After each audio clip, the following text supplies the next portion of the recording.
So, as you all may or may not know, we will not be streaming for the next couple of days. At least not in our normal way. Because Hailey and I are getting married, which means we're actually just leaving town. We're leaving on the 3rd, though we might still do an early morning stream on the 3rd. We get back on the 8th. We might stream on the 8th. Who knows? Probably not. And in the intervening time, there would be no streams. So instead, we're recording a whole bunch of cooking videos because of that whole Overwatch event that sort of ruined when we normally did cooking videos. So here's a bunch of them. Now, you're going to notice one key theme with them. They're all candy.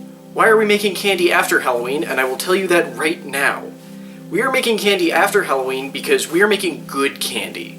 We don't want to show you how to make awesome candy so that you can give away to the little monsters that come knocking at your door. And for those of you who don't have little monsters knocking at your door, we don't want to tell you how to make good candy so that people who come over to your house for the explicit purpose of getting shit-faced can get shit-faced and eat your good candy. We're telling you how to make good candy so that you can make it for yourselves and the people you actually want to give good candy to. So, hopefully you'll enjoy that. First up is Hailey with a old classic in her family, Fudge. Hello! I know it's been a really long time since you guys have seen a cooking stream from us. So now that Halloween's over, we're going to do candy. So I'll be making something very simple. Recipes actually on the back of the Jet Puff marshmallow jar, marshmallow fluff jar. And the reason why I picked this specific recipe, my late grandfather on my dad's side used to make this all the time for Christmas. And so, while we're at the wedding, this will be the first time I think in 8 years that my dad has seen his mom. And I don't remember when Grandpa Carl passed away, but well, I think I was in elementary school, so maybe 2006. But anyway, it's been a really long time since they've seen each other, so I thought it would be really nice for me to bring kind of Grandpa Carl's fudge to the wedding. I thought it might be something everyone enjoys, and so we're going to do just a very simple version of this. So we're going to start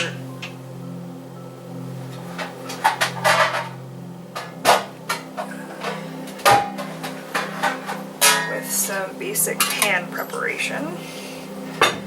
And this has a much larger recipe on it. I'm only going to make half, just because we will be making quite a bit of candy in the next few days, so I don't want it to be too much.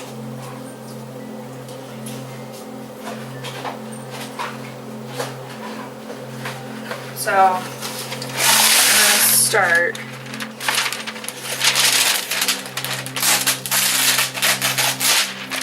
by lining this pan with 2 pieces of parchment. And the dogs have lost their minds. Cosmo, quick. Hey. Of course, I start recording, they're like, playtime? Playtime. So,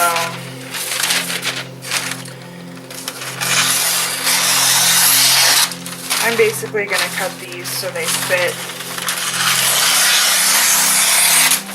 within the pan and kind of act like, I may only need, okay, I guess I only need 1 piece. So, this will kind of act like some sleeves to get this out of this pan. That should be tall enough.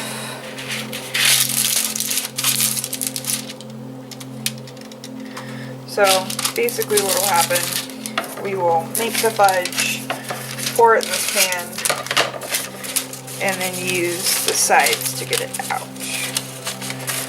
I just am worried the side's a little bit short, so I'm going to put in a little extra parchment, just in case. So, prepped pan, so we'll set that aside. I'm going to put a little pan in it, just in case.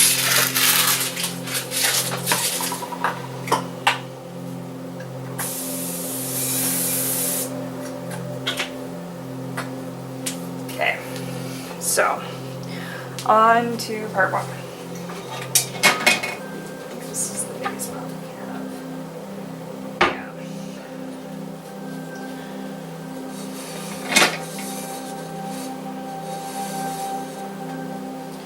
So, we're going to start with what's going to boil first. So, this is going to be a very, very simple recipe, as it is on the back of the jar. Which there's no shame in that. People work hard to put recipes on the back of the jar. That would be basically what my job is. So we're going to do 3 cups of sugar. So 1, 2, and then 3. Like I said, this recipe is halved, so I'm using an 8x8 dish. And this is meant for a 9x13. And then 3/4 of a cup of butter. So 1 stick of butter is half a cup. So it'll be basically a stick and a half.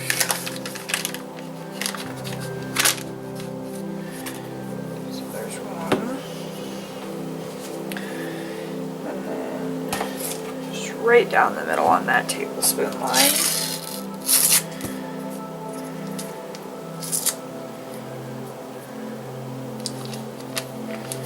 And this is salted butter, which I think will be good for this application, just because it's always nice when you have a little bit of salt in there. If you really want to control the amount of sodium that goes into this dish, which, I mean, it's fudge, so do what you will, but it's always nice to have a little bit of salt. And then 5 ounces of evaporated milk.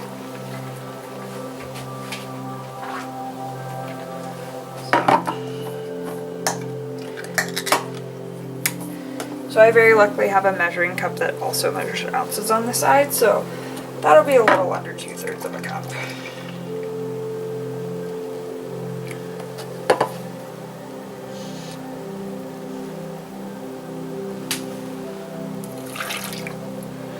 So this is all going to go on the stove, and it's going to come to a boil. And while that starts that process, we're going to chop chocolate and get the rest of the stuff measured out.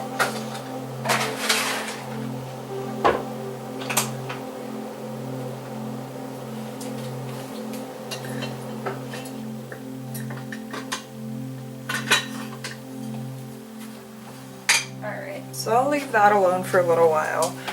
And then we're going to take 12 ounces. So each of these packages is 4 ounces, so we'll use 3 of these.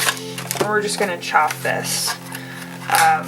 Once the sugar comes up to its boil temperature, that will be pretty much how we melt this chocolate. So I'm going to probably go a little bit on the finer side for this chop, just to be safe. So, I'm only going to do them one at a time because chocolate is kind of a pain to chop.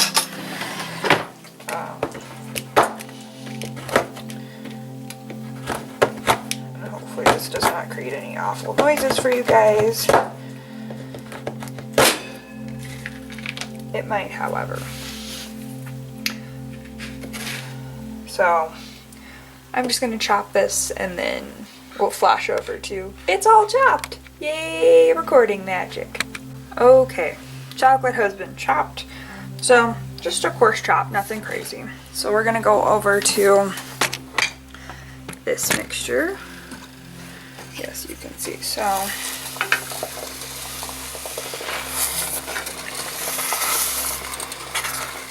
this heated up relatively quickly, which is fine. I'm just going to give everything a stir, so that way the sugar starts to dissolve. That way we don't have any clumping at the bottom of the pot. Butter should continue to dissolve. Alright.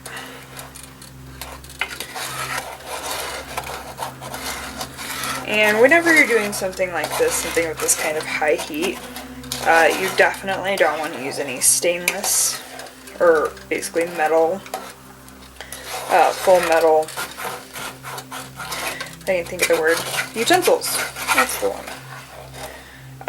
Because it will kind of come back up the handle and it will be very, very hot. So we'll let that go for just a little bit longer.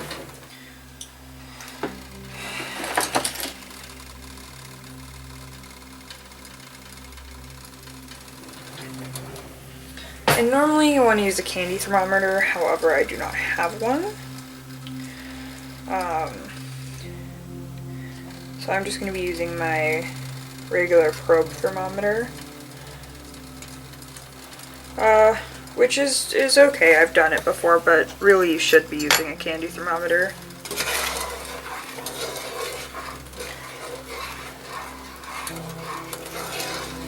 And you want this to reach 234, which is, I believe, part of the soft ball stage. So it's when things are fairly chewy, there's still some moisture in them. As you kind of go up and you boil more of the water out of the sugar concentration. So basically what we're doing here is we're creating a sugar, a concentrated sugar-based liquid. And so when you boil all the water out, then your sugar starts to concentrate. And then that's how you determine your stages. And it used to be that they didn't have any way of determining the temperature other than to take some of the solution and drop it into ice cold water. And that's where we get the names like softball and hardball and crack stages. Is what would happen basically when what you would do is you dip your hand in a bucket of ice water and then you reach your hand to this like stupidly hot sugar syrup and then put it back in and see what that sugar that you got out of the pan did. Now I've seen one of my coworkers do this because he had his culinary education long before mine. I don't mean that to make him sound old, he's not. I think he graduated 2000? So yeah, a while. And pretty much he will do that. He'll put his hand in ice water and then pull it out, dip it in his boiling sugar solution and pull it back out and dunk it back in the ice water. I do not recommend doing that. That is a trained professional. And I doubt it would be safe for anyone who's inexperienced to do that because sugar burns are terrible. Sugar burns are, they hurt a lot. So definitely would not recommend anybody at home to do that.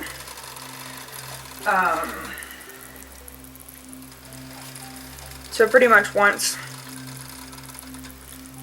this has come to a boil and reached its temperature, then what we're going to do is we're going to add the chocolate and the marshmallow fluff and the vanilla, and then we're going to mix that and then we're going to pour it into our lined pan, and that will be that'll be our fudge. And you can add nuts if you want to. I just opted out of it. I'm not a huge nut fan in my desserts, so.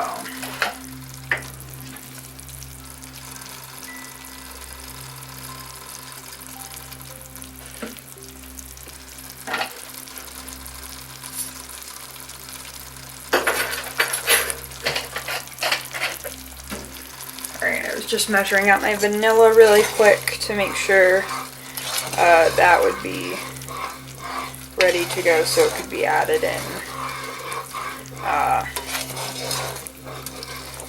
at the last moment. And the vanilla needs to be added in at the last moment because vanilla extract is most usually alcohol based. And so what that translates to is it will evaporate, and so you won't have nearly the flavor that you might be desiring.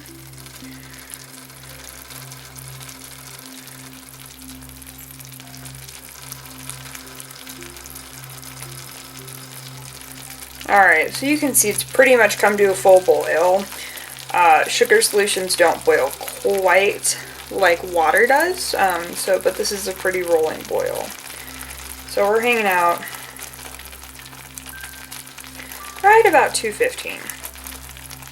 So we have about another 15 or so degrees to go. So let that continue to cook. And you do want to do this so this is a smaller batch. If I was doing the full-size batch, the 9x13, this pot would not be big enough because sugar solutions will grow as they boil. And so the last thing you want to do is have your pot be too small, because that would be a horrific mess to try to clean up.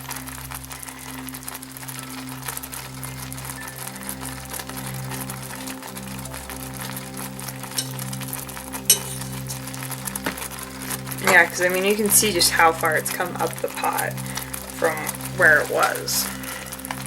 It's almost completely covered up all of my stir marks. So it's working on giving off the water that was in the evaporated milk. It's working on getting rid of the water that was in the butter. I really hope I make this right.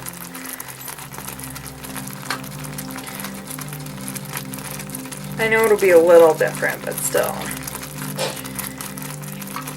Cosmo. You okay? Cosmo. Alright, baby? Are you coughing? I ask him like he can answer me. And another nice reason to have a candy thermometer is because you can attach it to the side of your pot and just watch your temperature rise. You don't have to stick your hand over this boiling mass that's putting off a lot of hot liquid or hot air. So hanging out right at about 220 right now. So it'll usually hang out here for quite a while until it starts to get off some more of the water, and then it'll start to concentrate. And something you will most definitely want to have handy is a rubber spatula to get it out of the pan when you're transferring it.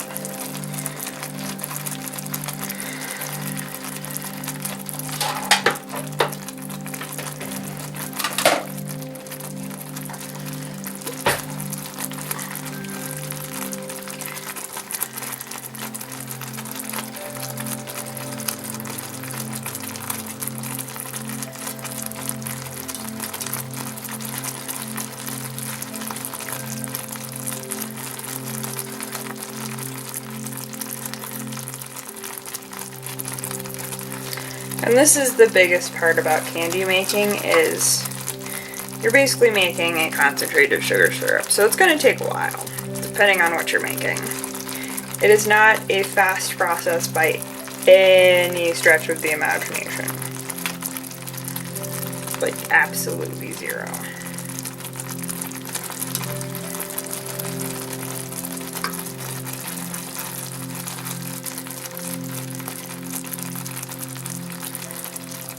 So, candy making, baking in general, requires patience.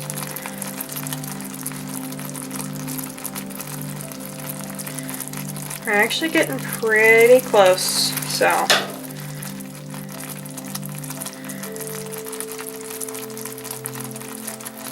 It loves to hang out in the 220s. Oh, we hit 230 for a second.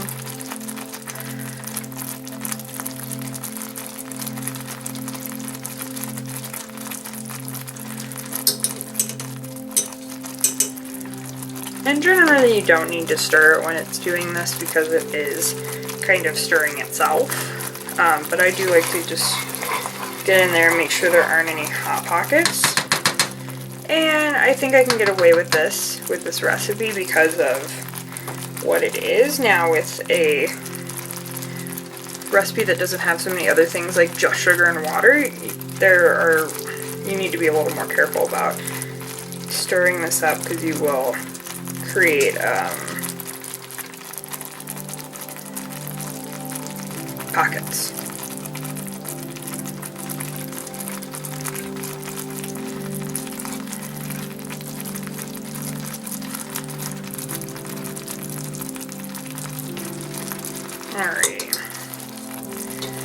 So we are pretty much there. I'm going to turn the heat off.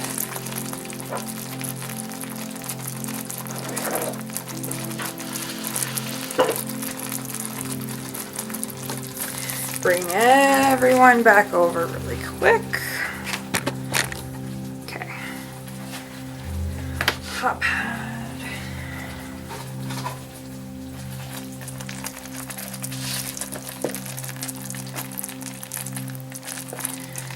Syrup mixture. And then all of this chocolate will be going in.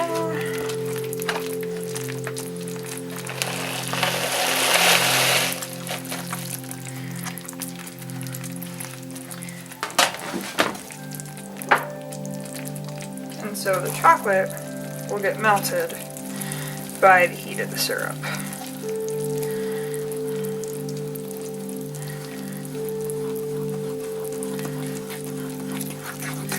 You can see that cooled it down very, very quickly. Very, very quickly. Now we're just trying to get all of the chocolate mass coated with liquid to make sure.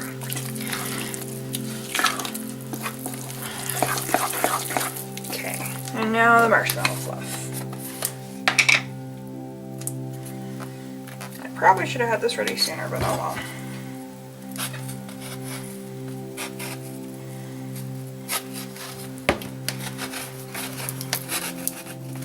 Maybe not the most proper way to get your marshmallow fluff lid off, but that's okay.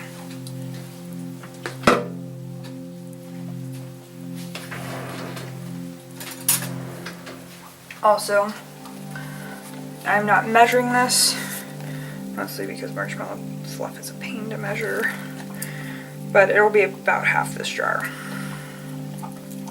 If you're making a 9 by 13, it would be the full jar. Alright, that looks like about half. So,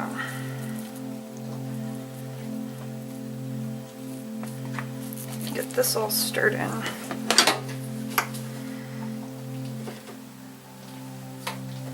Try not to let the dog have any chocolate.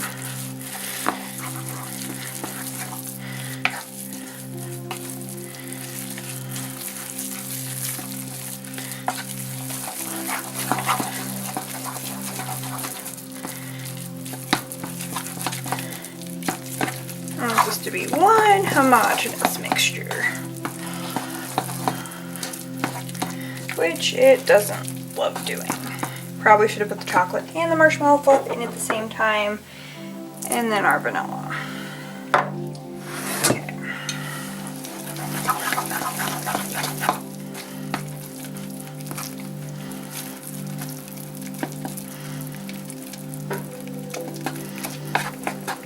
There it goes.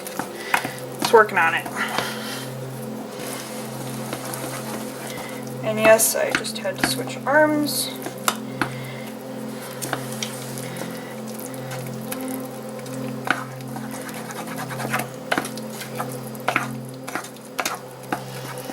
Alright, there you go. That is one homogeneous mixture. So it looks like this is actually going to come out of the pot fairly easily.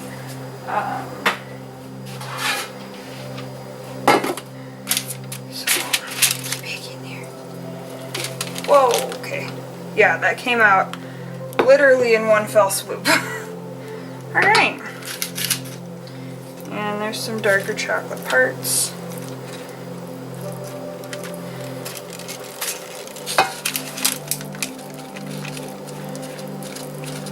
I can at least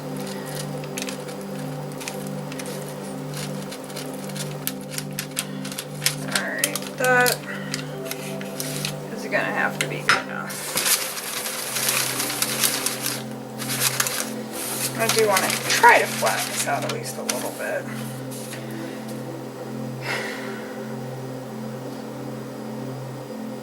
So now we just have to let this cool, and we'll come back and we'll cut it into nice little squares. Make sure I don't have any bubbles in there. Boy, wouldn't that suck. Alright, well, we will let this cool. Wow, that's still really warm.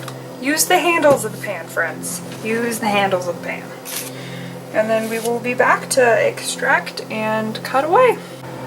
Alrighty, so it's been a number of hours and our fudge has finally cooled all the way. Went ahead and pulled it out of its pan. I've just got it on a cutting board. I'm just going to make a couple of slices because I'll slice the rest of it later. But this stuff is pretty decadent, so I'd go maybe on the smaller slice side.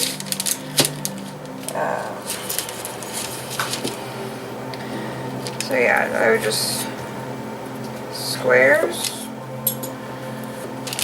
And because of the parchment, some of these squares will look a little bit funny, but that's okay. And this is a softer fudge. But God, it just smells like chocolate. I've already been nibbling at the very edges, so I'm not going to eat a ton more. I want this little corner right here. No. Okay. Okay. So, this has been our easy to do fantasy fudge demonstration. So if you don't want to break it out, or if you just feel like something a little bit simpler, this is a fantastic option. So thank you all again for joining, and we will see you next time. I'm just kidding. Steven's gonna... Well, next time is tomorrow, which is real fudge. Yeah, real fudge. Thanks for watching the video. Hope you enjoyed it. Please consider checking out some of the other videos that are playing alongside this one, and maybe think about checking us out on Twitter, Facebook, our Twitch. We're still running a 365-day streaming challenge, and maybe consider supporting us over on Twitch or on Patreon if you really like what we did, and if you want to get access to some of our other stuff like the Derpy Puppy feed or our Patreon-only stuff. Either way, thanks y'all.